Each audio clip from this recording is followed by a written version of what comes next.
Okay, I'm here. Welcome you to Yggdrasil Shadow, to another video. I want to thank all those that watched the first one and liked it and shared it, gave some comments. That's really appreciative. Thank you. Just a little note, I'm going to try and make some live videos. I think that will help out because you can interact and ask questions and talk. That might be an avenue I'm going to approach here soon. But on this video, I guess I'd like to sit here and talk a little bit about sitting here and listening to people talk. What the biggest questions, feelings that run through their mind are. And a lot of places and a lot of people, they're just unhappy. They're unhappy where they're at in life. They may seem happy. They may have all kinds of money and seem well to do, but they're not happy. They got problems, like I was talking about yesterday a little bit, physical, mental, and everybody's asking why, and they latch on to something that they think or been led to believe is going to cure all for them, and I think that's a big problem, and I can relate to a lot of that. Some know me, some don't. I was born in a Christian upbringing, and I was even a pastor for a while. And actually, that led to more questions than it answered because there's so many Christians. I will not bash anyone's faith. I'm telling you that now. I won't do that. They're on that path for a reason. I was on that path for a reason, but it led to many questions. And just within the Christian community, there's a lot of Christians that are suffering from disease, addiction, depression. Some have mental breakdowns. And I'm not saying that derogatory toward anyone. But my question was why? Why? If this was supposed to be the cure-all and the savior, why is so many of them in the same boat as the people that were, quote, sinners? And I remember reading one place that Albert Einstein, they asked him, how come you're so smart? And he said, because I think like a child. I asked why. Why does this happen? Why? I may repeat myself a lot on that why. But if you ask yourself why, like a child does, you'll get to the answers.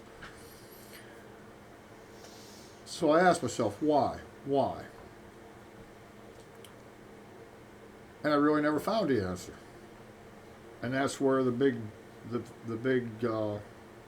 my question of that faith started. One of the verses say, I count it a blessing to suffer for the Lord.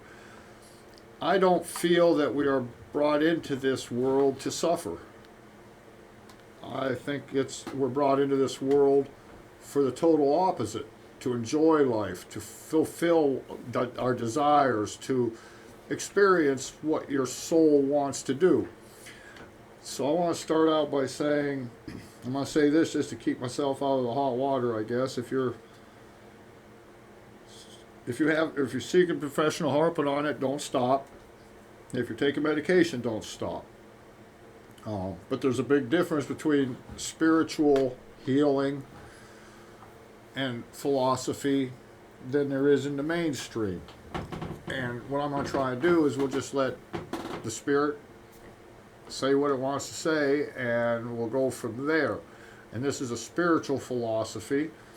And again, I'm not telling anyone to stop taking medications or any of that.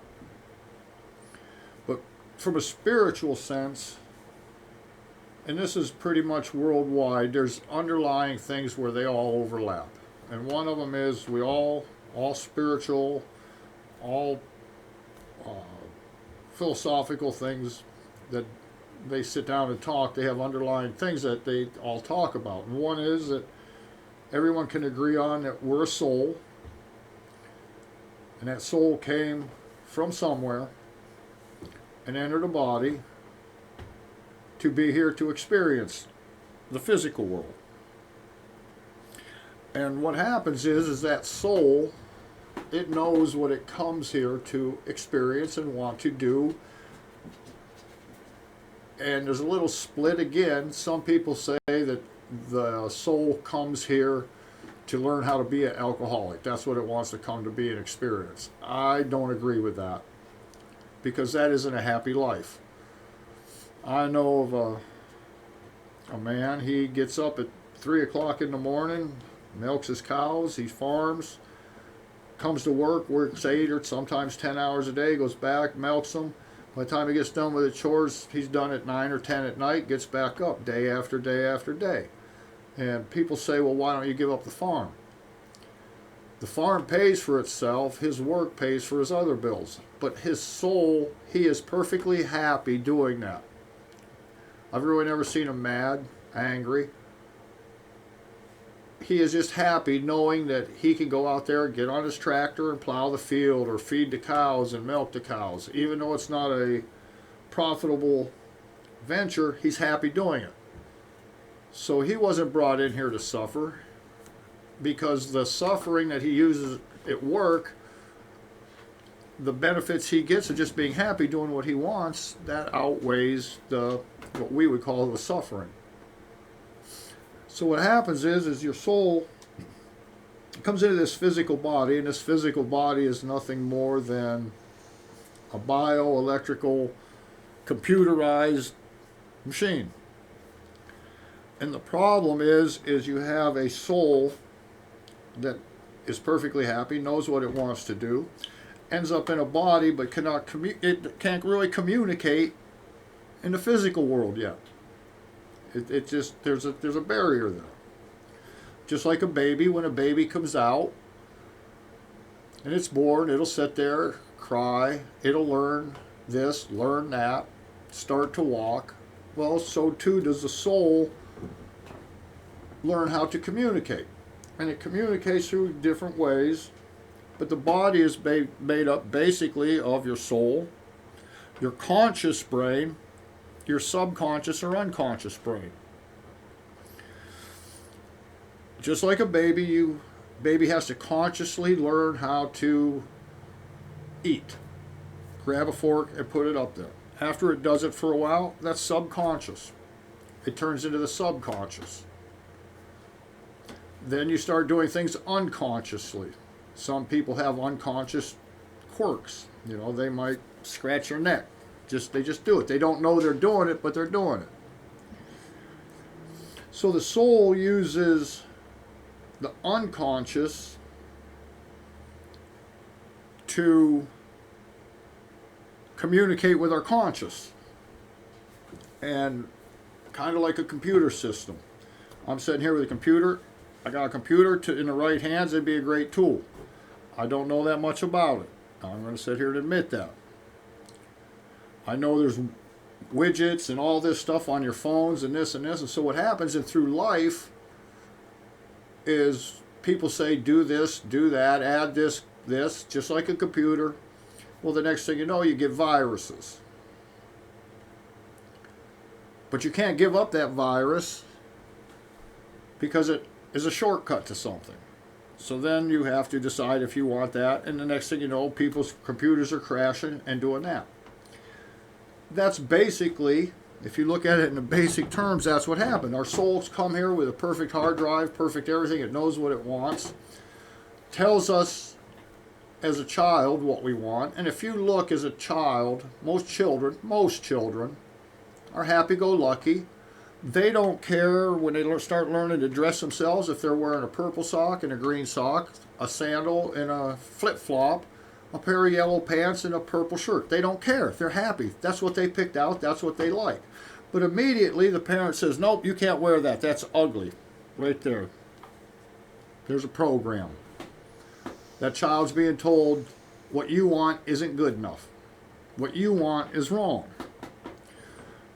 Well, then the soul says, wait a second, I was experimenting with life. I want to do this, and it's not hurting nobody. It's doing this. Why can't I do it?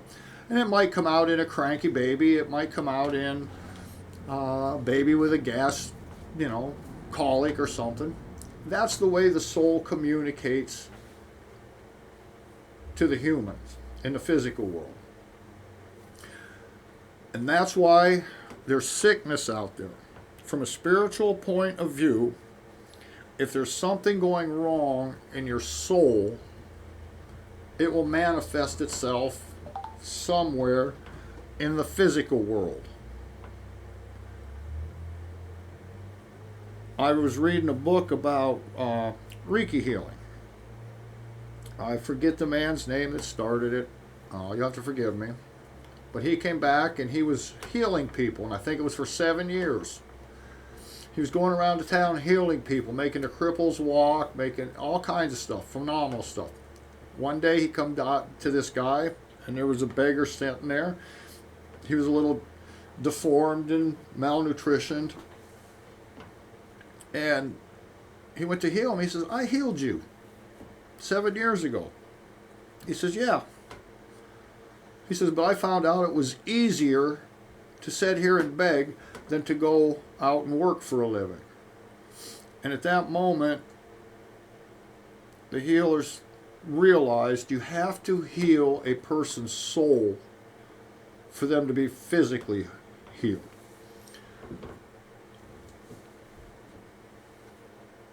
And I can attest to this. I've worked hard my whole life, hard physical jobs, and I kind of beat my body up here and there. But my body, there's a book here, and there's all kinds of articles and literature on it. I had a problem. One day I was riding the forklift, and it bounced, and I twisted my back. From that time on, I kind of had some back problems. They kept getting worse. I did what we call shadow work on myself, and I'm constantly doing it, self-examination, and I found out, there is a big monster, a big inner problem that I had to deal with. And I should have dealt with it years ago, but I was programmed a certain way that you have to behave this way because what would Grandma think? What would Grandpa think? What would everybody think? I confronted that problem, and the second I confronted it, my backache went away, and I haven't had problems with it ever since.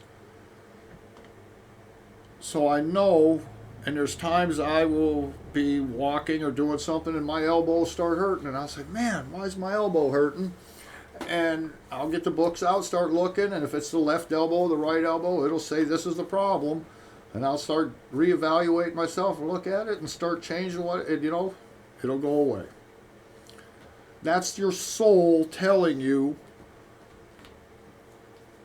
what needs to be fixed. Now, there are people that for whatever reason, don't want to get themselves fixed. I'll use that term. They want to have someone else fix them, and we touched on that yesterday about the practice I do. They'll go to a chiropractor 2 weeks later, 6 days later, they're going back. And there's a problem that they're not following in their soul.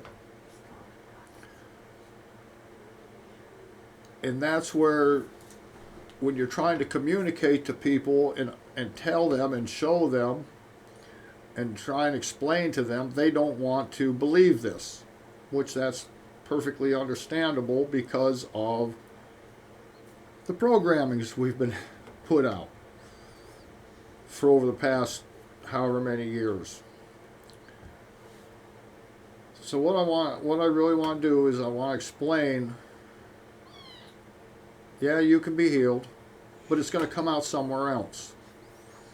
All these, a toothache, when you have I go to the dentist for a toothache and a drill, and then he fills it, he fixed it, but not the problem. The problem is what you eat. You don't take care of your body right.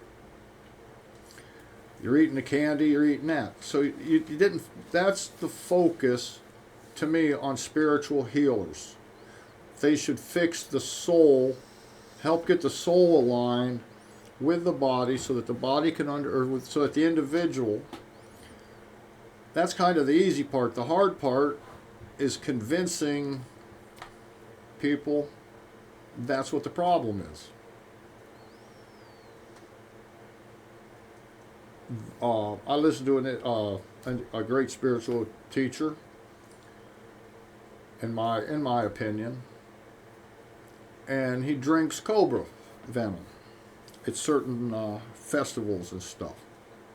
And the reason he can do that is he spent his whole life getting his soul or his body and mind to do what the soul came here to do. And he's in pretty much perfect health. Because if he wasn't, if his gums had any gum disease or anything in it, the venom would go in there. If he swallowed, if his throat, if he spoke wrong, if had a hoarse throat, that's a sign of, excuse me, or something popped up. That's a sign that he's out of balance, and the poison would go through there. The same whole thing. So the best way to be happy and figure out what you want to do in life and what your soul's purpose is pay attention to your body. Your body is your soul's way of telling you you're not following the right path. And some people say to them the right path is this religion, is this belief. You're not doing this or you're not doing that. No. As a rule, if you're doing what makes you happy,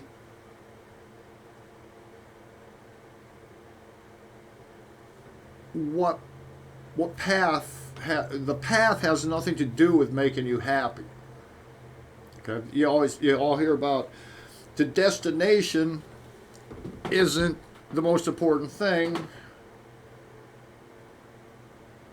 It's the journey. And that's what we're on. We're on a journey to a destination to be happy. And people think if I do this practice or I do that practice, but they don't understand the practice and what it can do to benefit you, they're not doing, they're missing the mark. And I've found out it's a good practice. I like it. Qigong or Tai Chi. But if you understand it and how it works and how it moves the energy in that, you don't need 90% of the things that people think they need to help in their spiritual path. And people get stuck and, well, this is the way we do this to do that. You have to do this to do that. No, you'd have to listen to your soul. Now, there are proven techniques, proven things. Everything we all know works on the frequency, vibration, sound, and there are certain techniques that do open up different channels of energy. I'll use smudging. Everybody and their brother and sisters, I don't want to, I'm sorry about that. They're going to grab some sage and smudge the negativity out of your house. Well, people don't really understand from a spiritual point of view the ritual that's involved to do the smudging. It's very detailed. Yes, the smudge stick itself may have some proven antibacterial qualities. It may have some anti-negative qualities, but it should be a ritual where you connect with that spirit or that soul of the plant, the spirit of the soul of the smoke, that it's carrying out your purposes. See, it's much more deeper than just, I'm going to light some, there, my house is cleared. And I just wanted to make people aware of different things, especially here in the Western world. We're taught a hodgepodge of everything, and really, even myself, I say this, if all the knowledge out there was the sand world, if you took one grain of sand and pulverized it and took that one little piece, that's about all the knowledge I know. And not being brought up and living in that, we can only go from life's experiences. And my life's experiences as far as healing goes is it is really, really a matter that you are not following your soul's true desire or your higher self, what people would call their higher selves. And the reason that we don't follow it is because of what we were taught from a young age.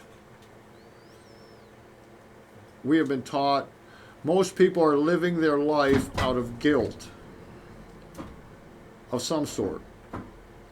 You know, well, I can't do this because what would the neighbors think? I can't do this because this person won't like me. And that there is a big issue. That's a big issue that people have that they have to overcome. And that's where the shadow work, what we call shadow work now, that's where it comes in. That you have to face them shadows, just as I had to face my major ones and minor ones. It doesn't matter what religion you're on, what path you take, what magical spell you put out there. If you're not following your soul's desire and going against it, life is going to be rough for you. You can have two people born in the same family, raised the same way. One turns out, we'll say, a drug addict, an alcoholic, into depression, everything. The other one could turn out to, say, be a lawyer. Why? Because one reason is nobody takes into account how the problems that caused that one individual to be, we'll say, the negative person. Maybe he felt that he wasn't good enough like his older brother. You know, there's so many things. We can't judge people. All we can do is look at their shadows and help them face them. And once they start facing their own inner fears, their own, what the root of the cause is, then their body will start to heal. I touched on this yesterday. There's people that they don't want to face it, so they'll take this pill. Well, your soul's going to tell you something else. It's going to say, wait, you're not following me. So then they got to take a kidney pill. Well, you didn't straighten your life out. Now they got to take a liver pill. Oh, you didn't straighten your life out. Now you got to take blood pressure medicine. It just will keep multiplying. These, in a spiritual sense, these diseases, depressions, they're all a symptom. They're not a cause. They're a symptom. So in my practice and what I try and do is lead the person and let them find their problems and confront them. And once they confront them, then their body starts healing. And to me, that is the real essence of spiritual healing. I like keeping these videos short because it can give you stuff to think about, a little bit of time to look at it, and if something, you could go research stuff on your own. And I'm not going to sit here because my opinion is my opinion. If this soul was born 4 miles down the road to the other family or across the world, I would have a total outlook on life. I would have different thoughts, different upbringings, different reasons why I think the way I do. So I have learned all I have to do is try and put all those little programs, all those little shortcuts that are on the computer, all the things that give you bad viruses, and then people say, hey, you have to download this program, and it gives you a virus. And the more simple, the better. Learn to get yourself out of the way. Learn that most of the problems are emotional ones. People don't want to believe that. They're emotional attachments. They're because of being made felt guilty or not living up to someone's standard. And once you understand that you're your own person and that you do have rights as a person, your body will start to heal from a spiritual point. And sometimes there are miracles. I'm not saying there isn't. There's people that's had cancer and come out and they fight it. Why? Because they say, I'm going to beat this. It's their attitude. And a lot of people have beat cancer and they haven't been on a real spiritual path. They haven't been on this path or that path. It was just their soul and them aligning. Now, we could use the different tools to help us communicate with our soul, and that's up to the individual. But whatever it is, it's you have to do it. You have to be willing to face your shortcomings. And I speak to myself too. I sit here as I'm speaking to you and I'm thinking in my mind, well, I have to change this in my life to make me a little better. I have to change that. But I have learned to put myself, my ego, Jim Craker, on the back shelf and look at things at a more different perspective.